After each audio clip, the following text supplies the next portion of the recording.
குர்ஆன்ல சொல்றான் லிதஸ்குனு இலைஹா, அந்த பெண்ணிடத்திலிருந்து அல்லாஹ் நிம்மதியை, அமைதியை, மன நிம்மதியை பெறுவதற்காகத்தான் அல்லாஹ் அந்த திருமண வாழ்வையை அல்லாஹ் ஏற்படுத்துகிறான்.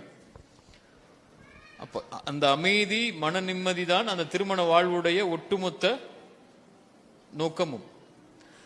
எந்த ஒரு திருமண வாழ்வில் அமைதியும் மன நிம்மதியும் இல்லையோ அது திருமண வாழ்வாக கருதப்படாது. அது ஏதோ ஒரு கடமைக்கான ஒரு வாழ்வாக ரெண்டு பேரும் சேர்ந்து சமூகத்துக்காகவோ அல்லது குழந்தைகளுக்காகவோ வாழக்கூடிய சூழலுக்காகவோ இருவரும் வாழ்ந்து கொண்டிருக்காங்கன்னு அர்த்தமாகும். அல்லாஹ் ஏற்படுத்தின, அல்லாஹ் விரும்புகின்ற அந்த உறவில் உள்ள அந்த அமைதியும் மன நிம்மதியும் நம்முடைய வாழ்வில் இருந்தால்தான் அது அல்லாஹ்வால் அங்கீகரிக்கப்பட்ட, அல்லாஹ் விரும்புகின்ற திருமண வாழ்வு.